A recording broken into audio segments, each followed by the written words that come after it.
It is that time of the year, folks. Prediction season. Bearcats hoops. Wes Miller's last chance to dance. Or not. We're going to debate that. We're going to talk about some of the teams that the Cats are going against in the non-conference, the ones that should be on your radar early. What is the identity of this year's UC team? What is this identity of the Wes Miller era? Do we know? Are we going to find out? I mean, good Lord. We have a lot of questions to answer this season as the Cincinnati Bearcats will tip it off on Monday. I don't even know who we're playing. Lilly, that's why I have you on the show. Western Carolina. Oh, the Catamounts. I do know a little bit about them. Who was the Western Carolina player that we took? Lilly will know this. Years ago, he was like a walk-on for like 5 games, maybe. It's the sickos out there would only know this one. Man, he may have not even played. He may have just committed. This may be like a Bearcat News 4. No, I remember that. Shit. Give me I got to think about it during the podcast. Yeah, pull this one out. We got Niehaus, Eric Lilly on the program today. Houdini, after a late night podcasting against the Utah Utes, did not get the good graces to fire up the machine from Covington, Kentucky. So it's the 3 of us. And maybe Houdini texts in and gives us some predictions as the show goes along, although this isn't live, so maybe not. Niehaus, let's start with you, man, because I know Lily's going to spin some of the positives out of what we saw. And honestly, you were kind of the most dialed in this preseason, it felt like, especially that game against Arkansas that was not great. Tell me the good word right now, because in my mind, I saw the Michigan game, much like Houdini. I liked what I saw. I heard Arkansas wasn't as beautiful. No, not at all. Arkansas is actually quite awful.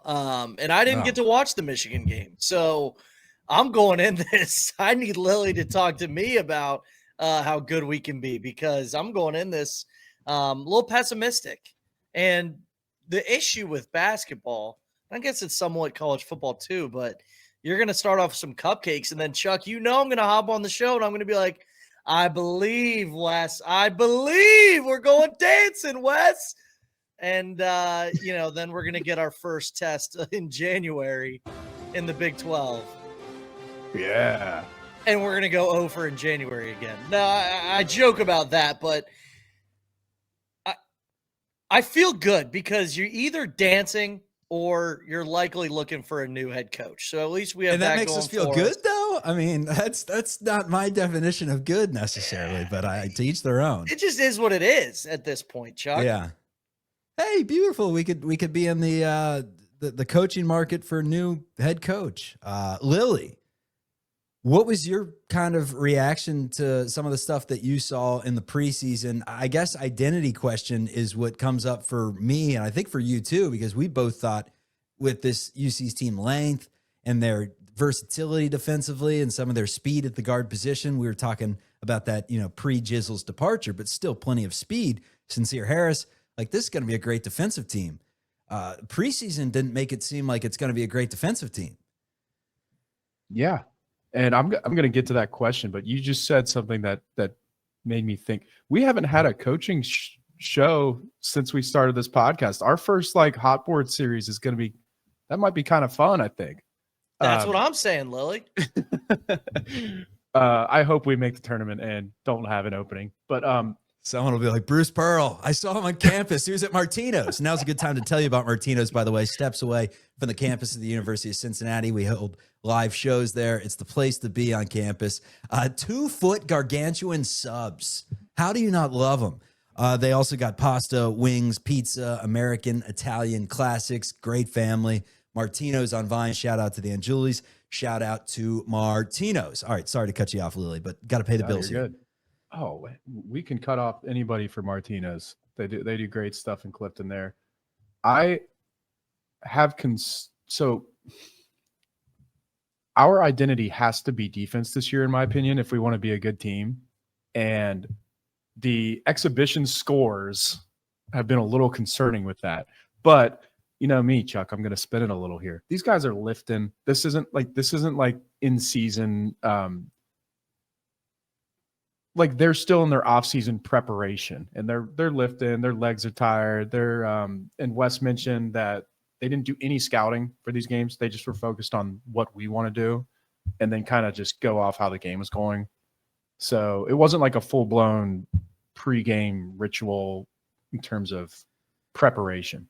And you could think tell. Coaches, you think they're going to say that regardless, though? I always Probably. wonder, like, if they're Yeah. scouting all night, they're like, we're not losing this exhibition game. Fellas. Definitely They pull protecting the himself assistants in. with that angle, right? Yeah. It doesn't matter. Wins by 20. Oh, we learned a lot.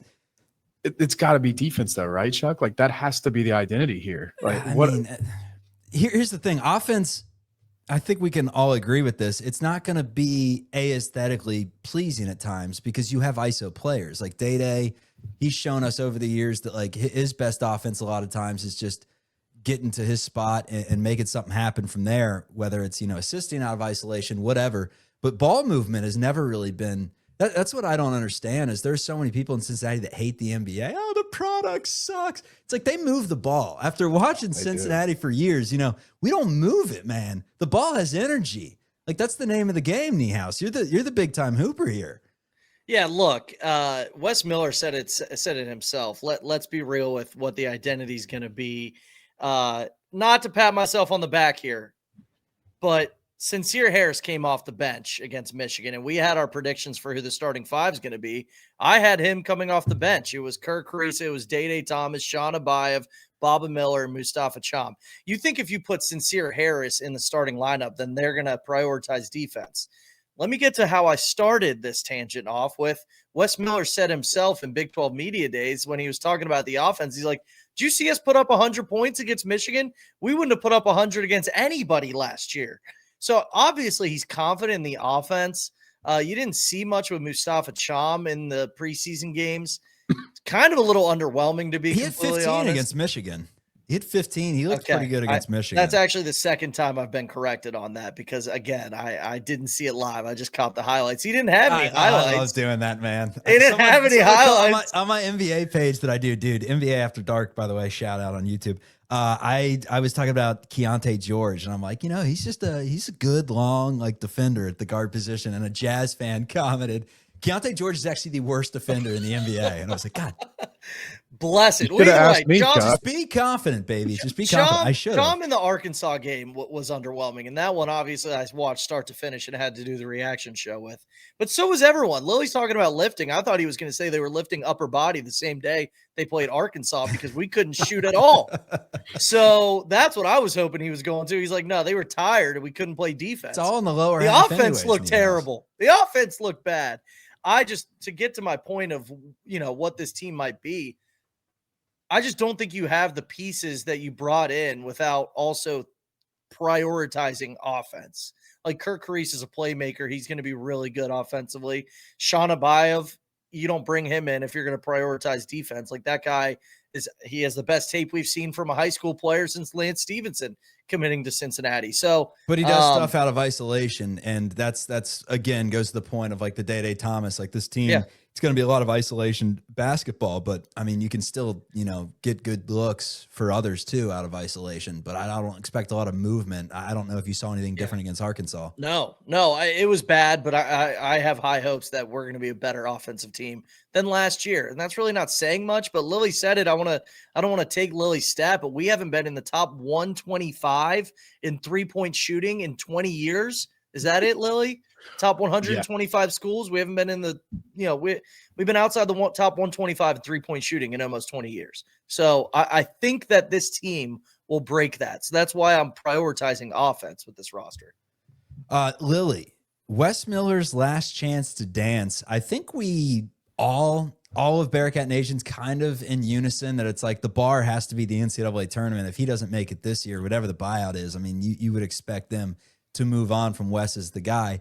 We all think that he has the horses in the barn. And look, you don't beat Michigan even in an exhibition if you're not at least decent. So I don't think the wheels are going to completely fall off. But there are some around the campus that do other podcasts that say potentially, even if UC doesn't make the tournament, it would have to get really ugly for him to get fired. I don't believe that would be the case, but who knows? What do you think on that? So I kind of buy it, but also think that it's one of those things you can say now, I'm assuming this is true, this rumor.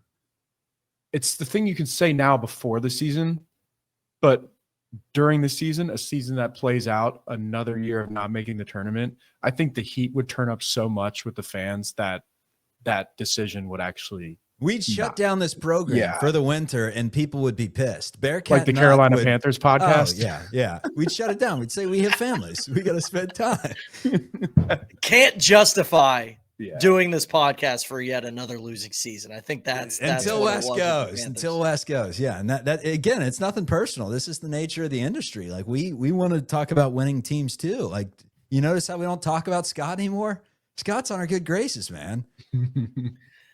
That's a good point. Chuck, what do you think about the team? I want to hear from you. What do you think? You think, like you said, we got the horses in the barn. Do you believe in Wes? Do you believe in him this year? We're in year 5. It's hard because we did have Mick, and you saw Mick in year 5 just change the trajectory of everything. And it didn't look that much different with Mick early, but it did feel like he established some form of an identity that we were going to do less with more early, where Wes, it doesn't feel that way. Like the one thing that people have kissed his ass for has been the recruiting. And recruiting's all based on potential, and potential means you haven't done shit. So I'm sorry, but to me, I'm sitting back here. This is why I'm so laissez-faire right now. I don't give a damn. Like you said, man, coaching search, or we make the NCAA tournament and this thing turns around. But either way, I don't have expectations for the first time in forever. Usually I go into hoop season and I get ahead of my skis and I have these unrealistic dreams. And right now we have a lame duck coach that's in year 5. We now have a GM, and maybe this thing turns around. If it does, hurrah. If not, if I was the AD, I know what I'd do. I'm not the AD. Okay, so as you were talking, I was thinking, because you were like, his identity has been recruiting. And it's like the chicken or the egg when I'm thinking about this. Is Wes getting burned by some of these high school recruits, or is it his fault that these high school recruits aren't panning out? Because you look at his first class, it's Rayvon Griffith. Like, I would never talk down on a local kid, right? But obviously that didn't work out. He's at a MAC school. Jizzle James, obviously he's not on the team anymore. He does have Day Thomas coming out of JUCO in his first class as well. And, Skillings, obviously, and Josh Reed, of course. But I'm talking about the full first cycle here. So Skillings doesn't work out. Obviously, he has a terrible year last year. Josh Reed on Penn State. These guys aren't working out in high school, and we were giving Wes so many flowers for getting these high heralded recruits. Tyler Betsy doesn't work out. His closest thing to a recruit working out is probably Tyler McKinley here soon. I liked what I saw from Tyler McKinley in the preseason. He hasn't even played yet. No. It's the first thing that he's going to we need Tyler McKinley to be good for Wes's first really good high school recruit, not named Dan Skillings. Or Abaev. But we're homers, man. We're not going to sugarcoat things. The Wes Miller era, 4 years in, has been terrible. There haven't been many positives. We're sitting here, no identity. We're sitting here praising recruits that we thought were high level recruits years ago that all didn't work out one way or another. And I mean, the transfer portal, he's seen some successes, but he's also seen regression from year to year. I mean, you can't tell me that Simas Lukosius was better senior year than junior year. So that's just kind of where we stand with things. And look, there's no sugarcoating it. This is a big year. Wes isn't dumb. He knows it. And we don't want to be pissed off. I don't want to be pissed off. He doesn't want to be pissed off. We hope there's not a lot of being pissed off this season. I think he's missed on mentality with recruiting. I think, we'll see what happens, but I think the Corey Evans hire, the biggest thing, if you listen to Corey Evans interviews, he constantly mentions mental profiling and psychological factors, soft factors of guys that are have that edge. We can break down expected dog, our favorite metric on the show, if we want. Mm-hmm. He's bringing in guys like that this year. So this is maybe in my head, my spin zone that I like to do. That's my thing, right? Is that Corey, the biggest thing he's going to bring to Wes is, in addition to the good recruiting that Wes is supposed to be doing, is to really help find the right person as well. Because the last couple of years, Chuck, you don't get to go to as many games as we do, unfortunately. Well, fortunately, I guess the last couple of years. But the energy in the building, and I bring this up a lot, the energy in the building is just so off and weird. And there's groans and sighs and, the noise like UC fans always make after a missed free throw. It's like that during the whole game. And there's a lack of excitement. And I think the thing that Corey Evans can bring to Wes, and I think he's done it. I don't know how good we're going to be, really, but I think he's brought in the proper mentality, like with Sincere Harris. Day-Day is obviously one of those guys. Kriisa, Kriisa he's got it. He's got that thing. That's the chance for this team is the defense and the mentality, just being more mentally strong and getting the crowd into it more, bringing the energy. Like the crowd wants to be behind the team, and the team has not let them do it the last couple of years. So that's my hope. Here's the thing, man. I've had the calendar countdown years past, ripping, 21 days away, rip down the James White, 20 days away, rip down the Teron Barker. I could go all the way down, baby. I don't know if we've had any 19s though. Joey Votto, the city thing. But I have a calendar and I'm counting down. You had to remind me that the Cats open things up tomorrow. I was just going to sulk from that game that actually doesn't count because ESPN and YouTube they said it refund. We're good. Never happened. Never happened. Still control your own destiny. But you had to remind me that the Cats play the Catamounts on the 3rd, which is Monday at 7:00 Eastern time in the beautiful confines of Fifth Third Arena. Here's how things will go. Start off with UC beat Michigan 198 in an exhibition game a couple weeks ago. It was on TV. There were real refs. It was at least a thing to watch that got you pretty excited about the season. Second exhibition game, there were refs. There was a scoreboard, but it just didn't feel the same on SEC Network. We lost 89-61. Not nice. But it's Western Carolina on Monday, Georgia State, Dayton, Mount St. Mary's, Louisville, Friday, November 21st. Then NJIT, which is the New Jersey Institute of Technology, and we had a guess in the summer about non-conference teams we'd play. I think Lilly went with Stetson. I said NJIT, and here I am. Bang! We did it, guys. Eastern Michigan on the 26th. It's Tarleton State. It's the shootout. The Musketeers, who I think went 0-2 and looked bad in the exhibitions. Friday, December 5th. It's Georgia on the 13th. You got Alabama State, Clemson, Lipscomb into Houston into the new year. Non-conference for you guys, what is it? I mean, you got Louisville. You better beat Xavier. Louisville, Georgia, Clemson, Dayton. What? One loss? Is that what we want as a non-con? You get one loss? I was going to say, Chuck, if we have more than 2 losses, I'm pushing the panic button because obviously you have Louisville, and Louisville's really good. Really good. This is a team that, like Arkansas as well, like I think Arkansas might be top 5. Like we did our post-game show, and everybody in the comments was like, you guys need to relax. Like Arkansas is really good this year. And I think I believe them. Either way, I think Louisville's the same way. Louisville has really talented freshmen coming in. They have really good transfers coming in, and they have a really good coach from West Side Cincinnati. Anyway, I'll give you another loss, Wes. I'll give you one more loss between Clemson, Georgia, and Xavier. As long as it's not Xavier, you got to win the shootout. So if you have more than 2 losses, fired into the non-conference. Man, I am upset. I'm not going to go in the whole Wes Miller quote. Shot doctors running the show in January. We're looking for a new coach. No, it wouldn't be. I don't think we'd ever run into that. I'm always stunned when football teams like Florida does it like 3 games in or whatever. They're just like, that's it. I don't care who's on the sideline. I thought I would be a little,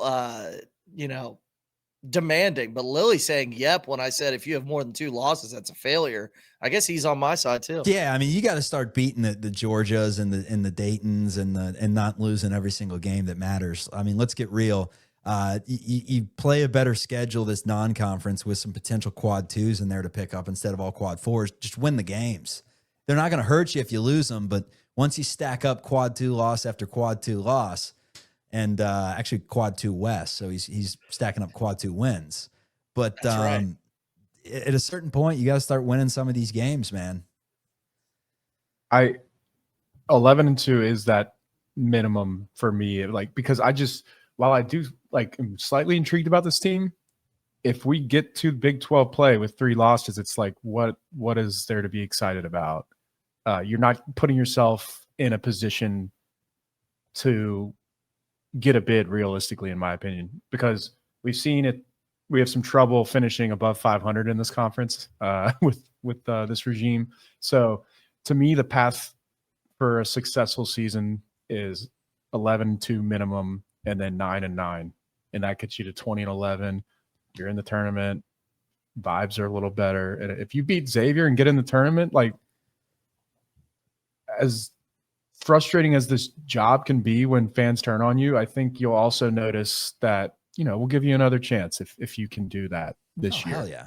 Yeah. I mean, I love Satterfield. I've completely changed tune on the Scott Satterfield Express. But that's all it takes, Niehaus. You're in-house, though. Like, you're in-house. You see a lot of stuff. Lilly, you go to all the games. You see a lot of stuff. Like, in terms of the common fan, I'm not talking red sweater like you're at the tip-off dinner, although Niehaus is there. I'm not talking that. I'm talking more like just fans casually going to the Armory Bar up in 214, whatever. Like, what's the common theme on this regime right now? Like, obviously people have to be somewhat pissed off, but are people full on pushing the panic button? You expecting sellouts just like the last 4 years? Like, what are we thinking, fellas? I think there's one thing real quick, Lilly, that Wes has going for him before he wins some games this year.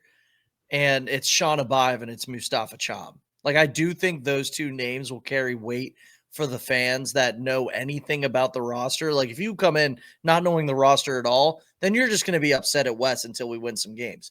But if you are just a casual fan and you have any idea about recruiting, you're going to know that those two guys are NBA potential guys. And Wes will at least have that on his side before he wins some games that people are going to be excited to see. Because, like I said, we haven't seen a high school tape like Shon Abaev since Lance Stevenson. And guess what? That was like 20 years ago. So I'm excited for that. I think that's a good reason why I want to go to tomorrow night's game against Western Carolina, or should I say tonight's game if we're releasing this on Monday.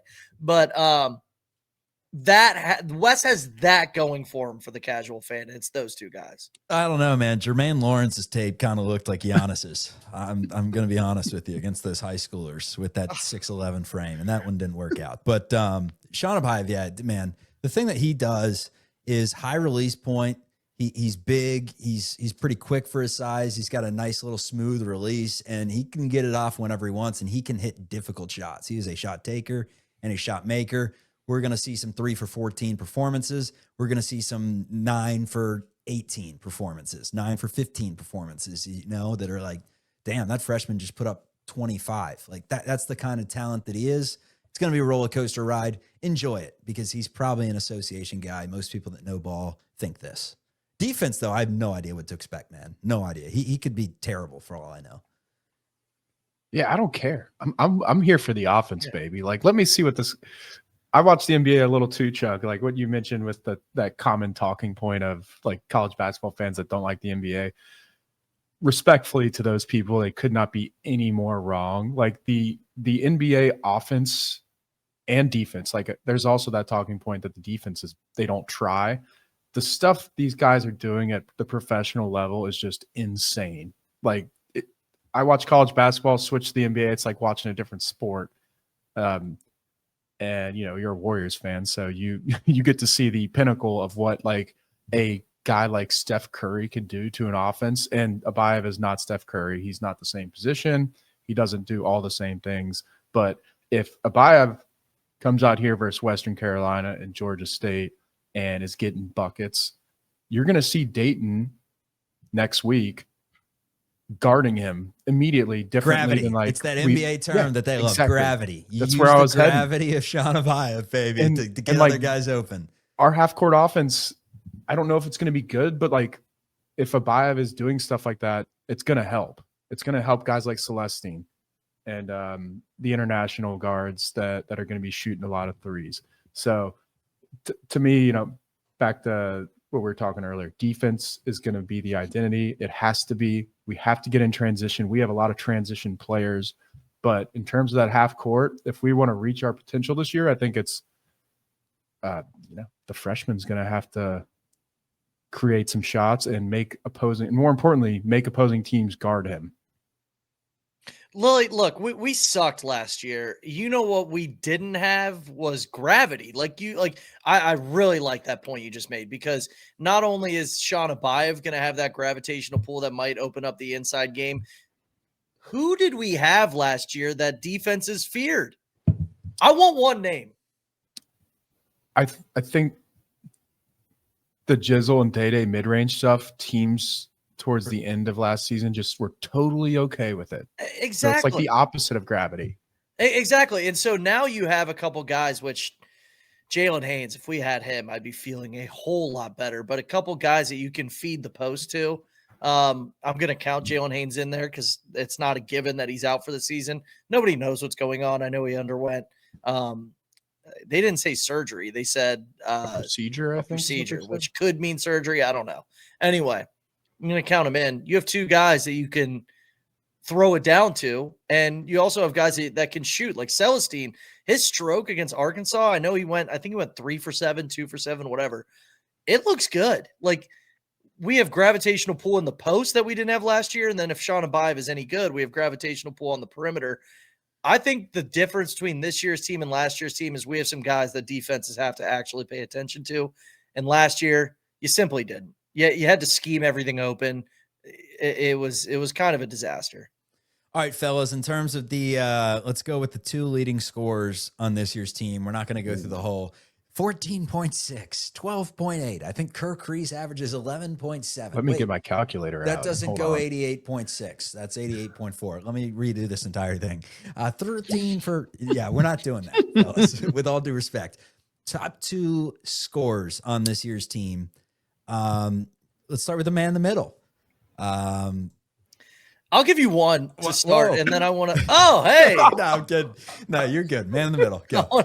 I'll start with one, and then I'll let you guys go, and then I might come up with another. But mainly because I just drafted him in my first ever fantasy college basketball draft. Wow. Baba Miller. Give me Baba Miller to score about, 11, 12 points. I just think that this team is going to be very well-rounded. I don't know if it's going to be an issue that we don't have an alpha on this team, but we might. Like, it's hard to just come in and be like, yes, this freshman is going to be an alpha. You know what? Screw it. Shon Abaev too. I'll give you Shon Abaev just because I want that to be the case, because I really want him to pan out. Yeah, he's going to take the shots. Yeah, he's going to take the shots. I'm going to go Abaev 13.1, and then I'm going to go Baba like 12.4, something like that. And then I'd probably go Kerr and Day-Day 3 and 4. Man, this is tough. This is like these teams that don't have like a surefire star scorer. They really rattle my head here. I'm going to be different. I'm going different. Number one, Baba Miller, 11.23. Wow, there you go. Trailblazer. I literally had him averaging more. And then number two, I'm going Chom. Okay. And it'll be 10.96.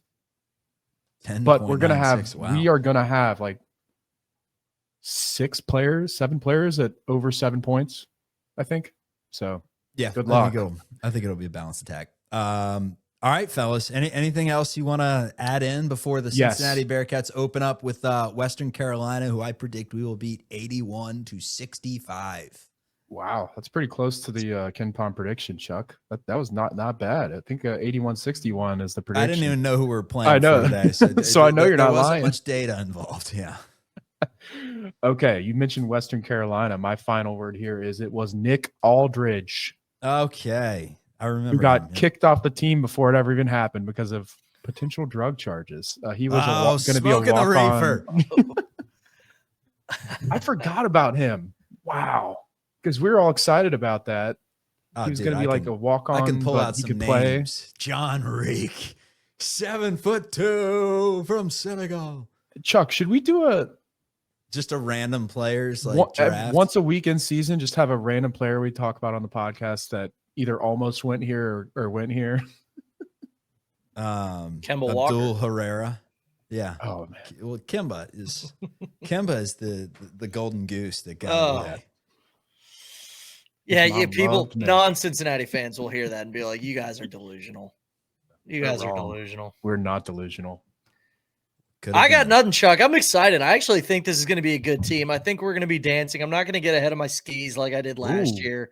Wow, the bar has been set so high, fellas. We made it like 14 in a row and then like 9 in a row. And now it's just like, hey, I think it's going to be a great year dancing.